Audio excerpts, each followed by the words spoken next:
और कालू काम से लौट रहे होते हैं। रात बहुत हो चुकी होती है। तभी वो गांव की बड़ी पानी की टंकी के नीचे से गुजरते हैं तो उन्हें वहाँ खून पड़ा हुआ दिखता है।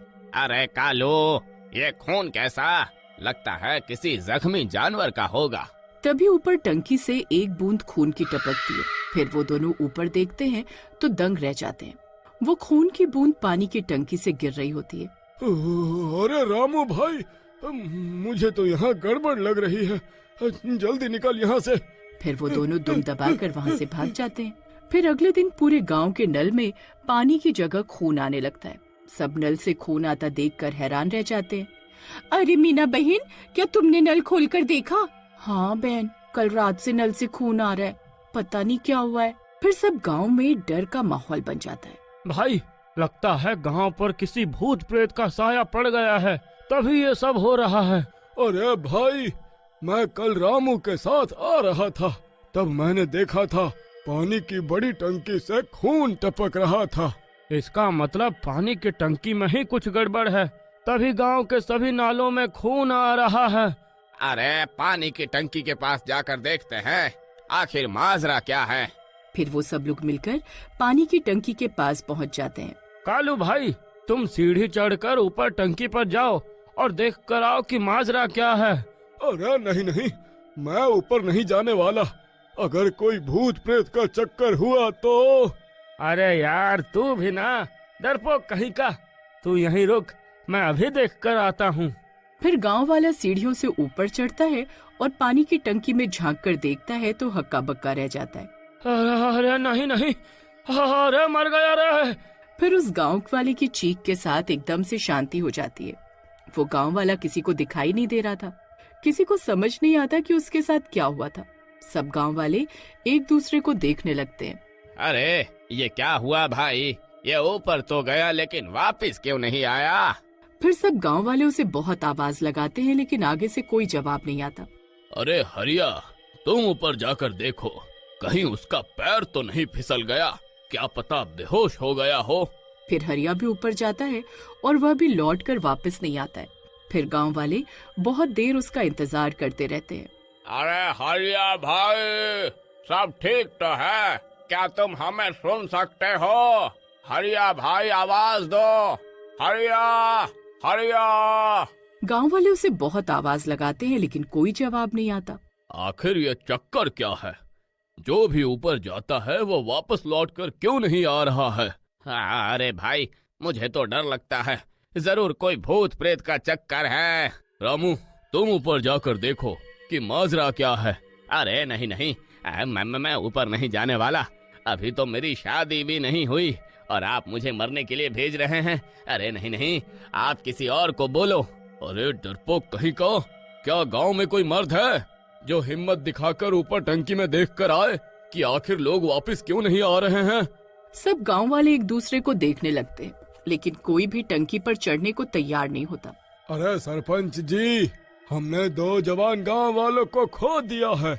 मुझे लगता है अब हमें किसी और जवान आदमी को ऊपर नहीं भेजना चाहिए। अब हमें किसी ऐसे आदमी को भेजना चाहिए जो अपनी जिंदगी जी चुका हो। हाँ, तुम ठीक कहते हो कालू। फिर गांव वालों की नजर रहीम चाचा पर पड़ती है। रहीम चाचा हक्के बक्के रह जाते हैं। अरे कमबख्तो, मेरे तरफ क्या देख रहे हो? मैं कहीं नहीं जाने वाला। अरे रहीम जी, आप अपनी जिंदगी जी चुके हो, अब आपको ही ऊपर जाना होगा। अरे सरपंच, तेरा नाश मिटे, मुझे ऊपर मरने के लिए क्यों भेजना चाहता है? हैं? मैं नहीं जाने वाला। अरे नाश मिटो, छोड़ दो मुझे। अरे मर गया रे। अरे यार, मैं कहाँ फंस गया रे। अरे रहीम जी, अगर आप ऊपर नहीं गए तो मैं आपको गांव से निकाल दूंगा। अरे क्या मुसीबत है? अगर मैं जिंदा बच गया तो तुम्हें नहीं छोड़ूंगा, यह ध्यान रखना। अरे रहीम चाचा, आप घबराओ नहीं, हमने आपकी कमर में रस्सी बांध दी है। अगर कोई गड़बड़ हुई तो हम आपको नीचे खींच लेंगे। और जैसे ही वो ऊपर पहुंचकर टंकी का ढक्कन खोलते हैं तभी एक हाथ उनकी गर्दन पकड़ लेता है अरे मर गया रे, अरे चुड़ैल, अरे कम वक्त तो मुझे नीचे खींचो, अरे यहाँ पर एक चुड़ैल है, अरे चुड़ैल तेरा नाश मिटे, छोड़ मुझे। और सब रस्सी को पकड़कर नीचे खींचने लगते हैं। जोर से खींचो भाइयों, और जोर लगाओ। फिर जोर से खींचने पर चुड़ैल रहीम चाचा को छोड़ देती है और वापस टंकी के अंदर घुस जाती है। रहीम चाचा जोर से जमीन पर गिरते हैं। अरे मेरी कमर, अरे गाँव वालों तुम्हारा नाश मिटे, तुमने मुझे बलि का बकरा बनाकर ठीक नहीं किया। अरे सरपंच जी, अब हम जानते हैं कि ऊपर टंकी में चुड़ैल है, हमें उसे वहाँ से निकालना होगा। अरे लेकिन हम उसे वहाँ से निकालेंगे कैसे? किसी के पास कोई तरकीब है तो बताओ। भाई एक काम करो, टंकी को आग लगा देते हैं, वो अपने आप इसमें जलकर राख हो जाएगी। नहीं नहीं, आप लोग ऐसा नहीं कर सकते। मेरे पति अभी भी उस टंकी में है, क्या पता वो जिंदा हो। हाँ, सुमन बहन सही बोल रही है, हमारे पति अभी मरे नहीं है, हो सकता है चुड़ैल ने उन्हें अभी तक ना मारा हो। हम टंकी में आग नहीं लगा सकते, कोई और तरकीब लगानी होगी।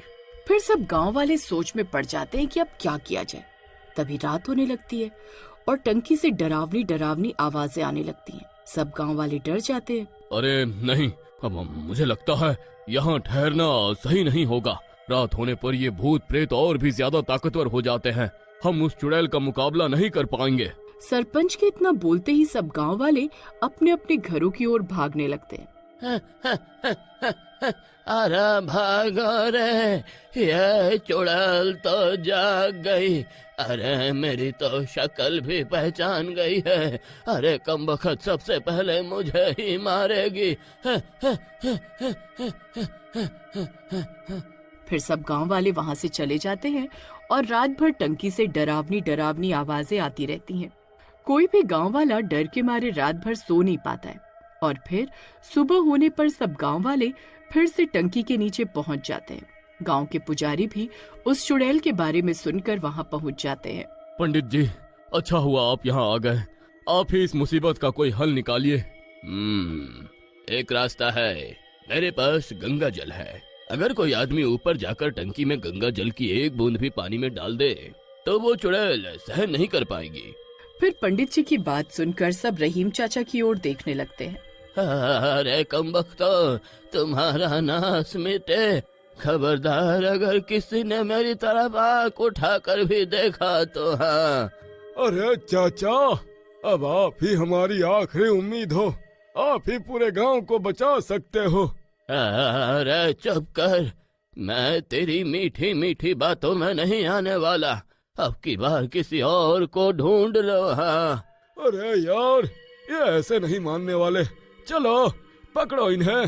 फिर गांव वाले जबरदस्ती रहीम चाचा को उठा लेते हैं और उनके हाथ में गंगा जल का लोटा पकड़ा देते हैं। अरे कमबख्तो, तुम्हारा नाश मिटे, हर बार बलि का बकरा मुझे ही क्यों बनाते हो? अरे छोड़ो मुझे, अरे छोड़ो, अरे अजीब मुसीबत है, अरे इससे अच्छा तो मैं गांव छोड़कर ही चला जाता।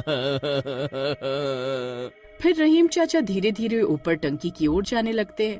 अरे चाचा, डरो नहीं, हमने रस्सी बांधी हुई है, अगर उस चुड़ैल ने आपको पकड़ा तो हम आपको नीचे खींच लेंगे।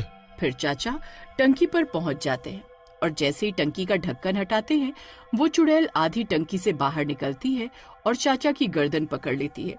अरे मर गया रे, अरे चुड़ैल जी, अरे छोड़ दो मुझे, अरे छोड़ दो।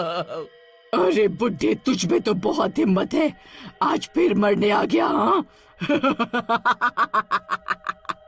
अरे कम वक्त हो, अरे देख क्या रहे हो, अरे मुझे नीचे खींचो, अरे खींचो रे। अरे चाचा, जल्दी से वो गंगा जल का लोटा टंकी में डालो, अरे जल्दी। फिर चाचा उस लोटे को टंकी के अंदर फेंक देते हैं। ए बूढ़े, ये क्या किया तूने, क्या डाला तूने पानी में? फिर सब लोग इंतजार करने लगते हैं। अरे पंडित जी, अरे आपके गंगा जल का तो कोई असर नहीं हुआ। अरे मर गए, अब यह मुझे नहीं छोड़ेगी। अरे नहीं, ये मुझे क्या हो रहा है? नहीं, मेरे शरीर में जलन क्यों हो रही है? तभी वो चुड़ैल रहीम चाचा को छोड़ देती है और तड़पती हुई टंकी से बाहर निकल आती है। बाहर आते ही उसमें आग लग जाती है और वो जलकर राख हो जाती है। उसके मरते ही टंकी का पानी फिर से ठीक हो जाता है।